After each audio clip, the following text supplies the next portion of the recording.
6 agogon Najeriya, Nijar, Kamaru da Chadi.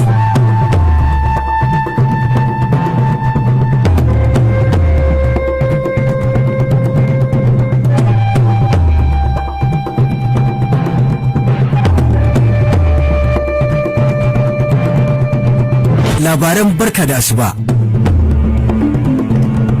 An tsinci gawar wata mai juna biyu a jihar Kano yayin da aka kama mutane biyu da ake zargi. Shugaba Buhari ya umarci shugaban hukumar kimiyyar bunƙasa kere-kere ta Najeriya na sani akan yaji aikinsa ba tare da bata lokaci ba. Kutuku hukumar ACC ta musanta bin diddigin kiran waya na mutane tare da satar muryoyin tattaunawa.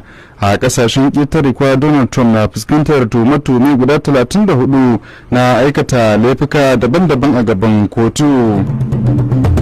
Mai sauraro assalamu alaikum, barkanmu da safiya da fatan an waye gari cikin koshin lafiya. Yau take Laraba 14 ga watan Ramadan shekara 1444 bayan hijirar fiyayyen halitta Nabi Muhammad sallallahu alaihi wasallama daga Makka zuwa birnin Madina. Daidai kenan da 5 ga watan Afrilu na shekarar 2023 miladiya. Sunana Nura Haruna Mudi tare da abokiyar aiki Binta Abdullahi Fulani. A wani mummunan lamari na kisan kai a ƙauyen Ana Dariya da ke karamar hukumar Bebeji a jihar Kano, an tsinci gawar wata mata mai dauke da juna biyu 'yar shekara 20 a gefen hanya. An gano gawar matar a ranar 28 ga watan Maris a cewar hukumomin 'yan sanda. A wata sanarwa da jami'in hulɗa da jama'a na rundunar 'yan sandan jihar Kano Abdullahi Haruna Kiyawa ya fitar a ranar Talata, ya ce an kama wasu mutane guda biyu da ake zargi da hannu a kisan.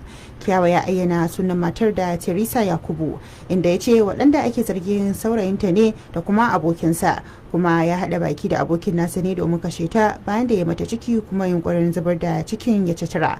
Bayan kammala bincike, kakakin ya tabbatar da cewa za a gurfanar da waɗanda ake zargin a gaban kotu. An baiwa makarantar Chrisland da ke can jihar Lagos izini domin shigar da wani likita mai bincike mai zaman kansa da zai gudanar da wani bincike akan gawar ɗalibar nan 'yan shekara 12 Whitney Adeniran wadda ta mutu a makarantar. Alƙalin kotun mai shari'a Olabi C. Fajana da ke sauraron shari'ar musabbabin mutuwar ya ba da wannan izini yayin zaman kotun da aka gudanar ranar Talata, lokacin da yake yanke hukunci akan wata bukata wadda makarantar Chrisland din ta gabatar, inda ta nemi izinin a duba waɗansu kayayyaki da aka samu daga gawar marigayiyar. Makarantar dai ta bayyana cewa hakan zai ba ta damar tuntubar likita mai zaman kansa da kuma mai ba da shawara akan gudanar da bincike kan gawa.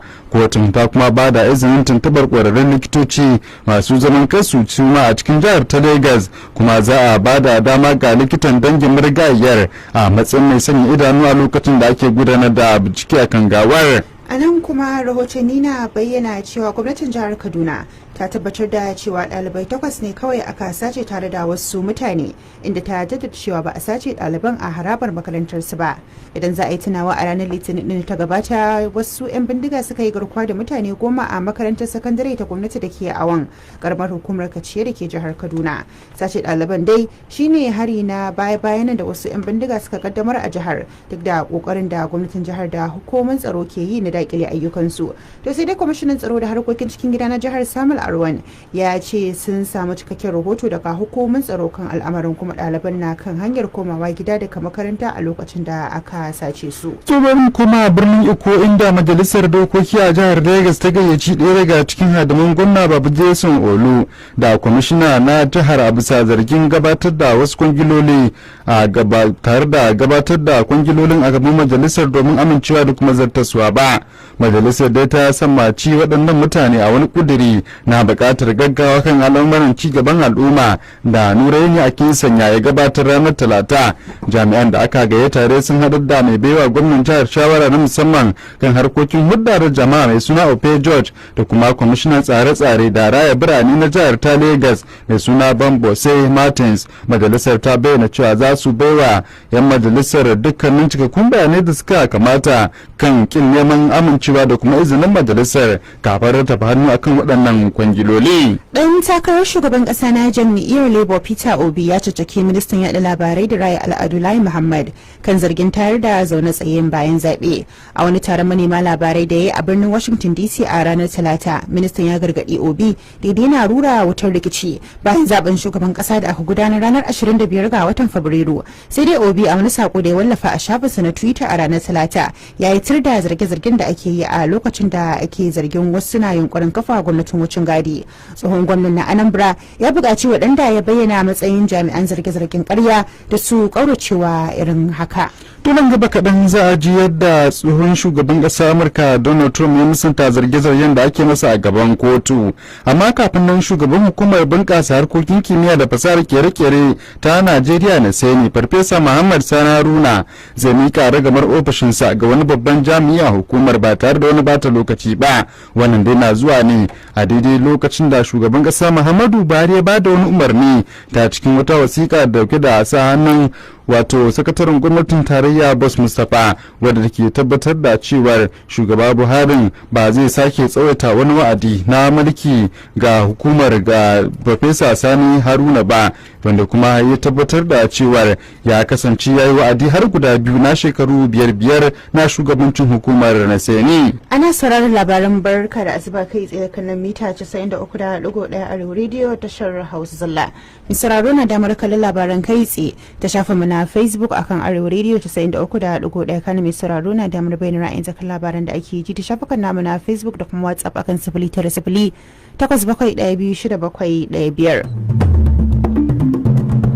bugu da ƙari mai sauraro na damar ziyartar shafa bada intanet a www.arewaradio.com domin karanta labaran da muke wallafawa har ma da sauraron mu kai tsaye da kake a faɗin duniya. Yanzu za mu tsallaka ƙasashe na ƙetare.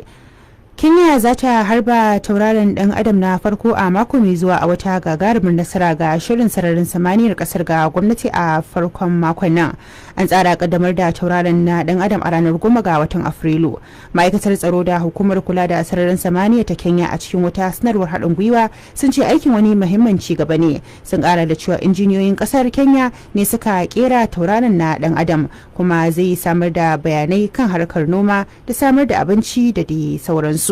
Ta sauran sassan duniya kuwa kasar Amurka tsohon shugaban kasar na Amurka Donald Trump ya musanta zarge-zarge guda 34 da ake tuhumarsa da aikatawa na kashe waɗansu kudade kafin zaben shugaban ƙasa na shekarar 2016 bayan wani bincike da ya gano cewar an wato ya aikata waɗannan laifuka da kuma zargin cewar ya baiwa wata jarumar fina-finan batsa mai suna Stormy Daniels toshiyar baki. Trump dai wanda ya mika kansa ga kotun hukunta manyan laifuka ta Amurka da ke Manhattan shine shugaban kasar na farko da ya fara fuskantar tuhuma ta danganci aikata manyan laifuka.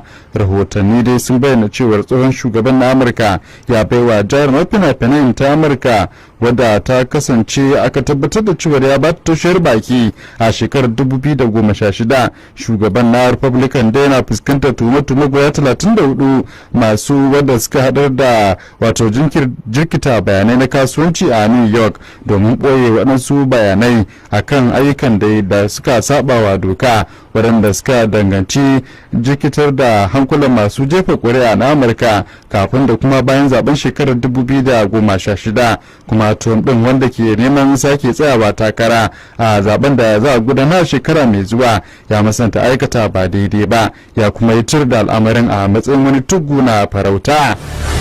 Yanzu kuma sai bayanin harkokin kasuwanci.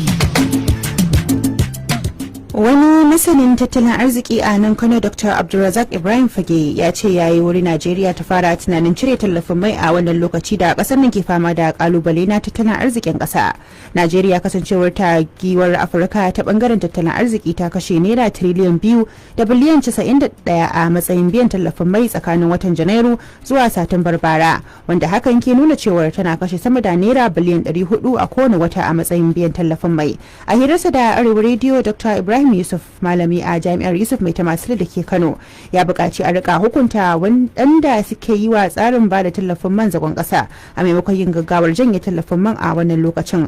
Bugu da ƙari ya ce mafi akasarin ƙasashen da suka ci gaba na samar da tsarin ba da tallafin mai ga jama'ar su domin rage raɗaɗin tsadar rayuwa da suke ciki kamar yadda ya bayyana. kamata yi tunda tallafin nan an san akwai dalilin yin shi kuma yana da ma'ana kuma yana taimakawar, to wanda suke da almundahana suke sa wani buri nasu a ciki su ya kamata a kama a hukunta su zama misali, sannan kuma a yi ƙididdiga ta musamman a tabbatar da abin da ake da bukata ya zama na kuɗin da ake fitarwa na tallafin daidai gwargwadon na abin da ake bukata ne. Shi kenan da yawa ƙasashe suna wannan tallafin, idan ma baka duba tallafi da wasu ƙasashen suke misali kamar Saudi Arabia, su ƙasar Iran, ƙasar Rasha, ƙasar China, India, da idan ka ɗauko tallafin da suke mun fi a Najeriya ba ma komai, saboda me ba ma yin kaso 10 cikin 100.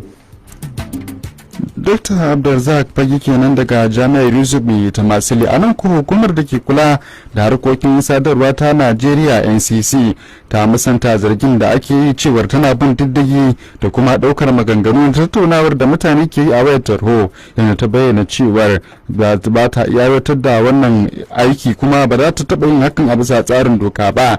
Daraktan hudda jama'a na hukumar ta NCC a wata sanarwa da ya fitar ranar Talata ya bayyana cewar hukumar ta samu wasiku akan ikirarin da waɗansu mutane da ƙungiyoyi ke yi na cewar ana bibiyar tattaunawar su ta wayar tarho kuma ana ɗaukar maganganun su, inda batun ya haifar da musayar ra'ayoyi a shafukan sada zumunta. A cewar dai daraktan na hudda da jama'a ya musanta zargin, wanda kuma ya tabbatar da cewar sun kai rahoto na wannan zargi ga hukumomin tsaro da suka kamata domin gudanar da bincike da kuma ɗaukar matakan da suka dace.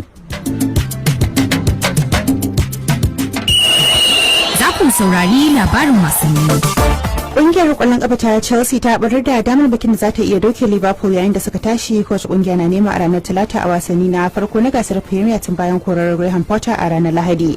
Yayin da Bruno Salto ya fara aiki da Chelsea a matsayin mai horaswa na riƙon ƙwarya. Mai horas da 'yan wasan Liverpool Jurgen Klopp ya yi canje-canje 6 bayan da suka sha kashi a hannun Manchester City a wasansu na baya. Klopp ya cire Mohamed Salah da 'yan wasan baya Trent Alexander-Arnold da kuma Andy Robertson, yayin da Virgil van Dijk ya fama da rashin lafiya. Da wannan sakamakon harkokin Liverpool na neman karkarewa a mataki na 4 a gasar Premier, ci gaba da tangal-tangal.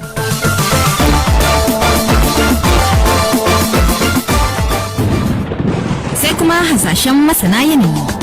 To da dala hasashen ya nuna cewar Fage da ke jihar Kano da kuma Ado da ke jihar Nasarawa har ma da Gusau a jihar Zamfara da na faɗa a jihar Gombe za su kasance cikin rana kan ma'auni na 27 da 30, yayin da kudancin Najeriya birnin Fatakwal a jihar Rivers ake sa ran za a fuskanci yanayin cida kan ma'auni na 29, sai Auka da ke jihar Anambra da Ikeja a jihar Lagos da ake sa ran za a fuskanci yanayin rana kan ma'auni na 31 da 33. Idan muka bar gida Najeriya birnin Maseru da ke kasar Lesotho ana sa ran za a fuskanci yanayin cida a kan ma'auni na 23, sai birnin Accra kasar Ghana da ake sa ran tun za a fuskanci yanayin rana kan ma'auni na 31. Tumi sauraro da haka muka kawo ƙarshen labaran na barka da asuba a wannan safiya, amma kafin salama akwai maimacin kanunsu. Wanda tun da farko aka ji cewa an tsinci gawar wata mai juna biyu a jihar Kano yayin da aka kama mutum biyu da ake zargi da hannu. Shugaba Buhari kuwa ya umarci shugaban hukumar kimiyyar bunƙasa ƙere-ƙere ta Najeriya na sani akan ya ajiye aikinsa ba tare da bata lokaci ba bayan cika wa'adi biyu. Hukumar NCC ta musanta bin diddigin kiran wayar mutane tare da sata miliyoyin tattaunawar. Sana ƙetare an ji yadda Donald Trump ya musanta zargin da ake masa kan fuskantar tume-tume guda 34 a kotun aikata manyan laifuka. Dutsen da ke cikin ruwa bai san ana rana ba. Dutsen da ke cikin ruwa bai san ana rana ba, kar magana kenan a wannan rana ta Laraba. Madadin sashen labarai da al'amuran yau da kullum, Sandra Kaura ta tsara labaran kamar yadda aka ji. Sunana Nura Haruna Mudi tare da abokiyar aiki Binta Abdullahi Fulani muke cewa a ci gaba da kasancewa da Arewa Radio a zangon FM.